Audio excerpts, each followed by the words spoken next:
Okay, so now let me tell you about my student. It was a few years ago. This new kid arrived at Bell Point.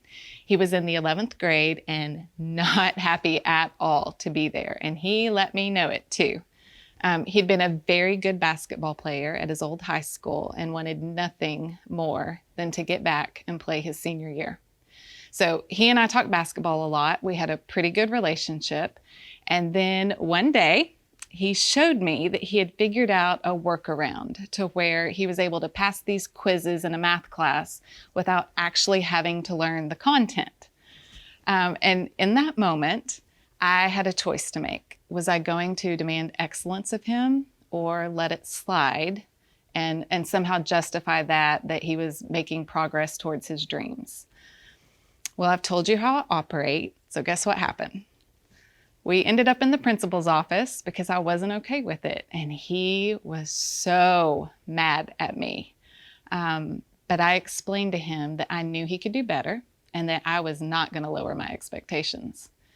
We had a long talk that day about integrity. I told him about my old high school basketball days in the gym, about running those line drills, and how tempting it can be to not run all the way. So I challenged him that day and said, "You're going to have to start over here, and I expect you to touch the line." And he did. He started all that work over. And if I'm being honest, I worried a little that our relationship there at the school would never be the same. But I knew that I had done what I thought was best for him, and I hoped that maybe he had learned a life lesson from it all. Okay, so what happened next? Nothing glorious. It was a lot of hard work, but he did it. He came every day. He eventually became what we called a merit level student. It was like an academic and behavioral expectation that students had to reach to get to go back to their regular school. And he worked really hard to do that.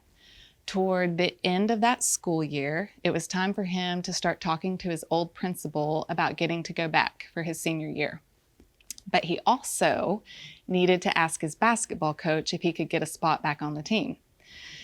So he comes walking into my classroom one day and he says, "Miss Post, I really need your help writing this email." And he explained what it was about. And I said, "Come over here and sit down." He set his computer down and I saw that the email was started and that it was addressed to his coach. And we wrote that email together.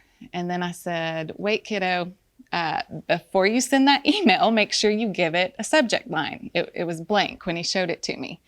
"Make sure you do that before you send it." And he was sitting to my left, I'll never forget. And he kind of turned his Chromebook towards him and he typed something and he was chuckling. And then he turned it back to me and I said, "Oh geez, what did you write?"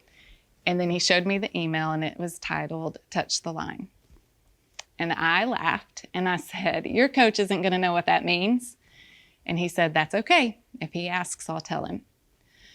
Well, that wasn't the end of the story. My student's coach was really hesitant to take him back. And he told him that if he missed even one practice over the summer, that he was off the team.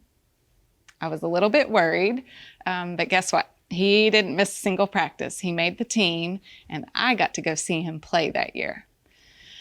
So fast forward a few months, it was the end of his senior year, and I called him up and I said, "Kiddo, I've got a big secret and a huge favor to ask." And of course, he was like, "You name it, miss." And I said, "Well, I won Teacher of the Year for Fort Smith. It hasn't been announced yet, so keep it on the down low. But I need a student to write a letter of recommendation just in case I might win for all of Arkansas." And he wrote what I'm about to read to you. He said, "It's very important to me that I write this letter to recommend Miss Post for Teacher of the Year. She's a great teacher and at times has been more of a mother to me.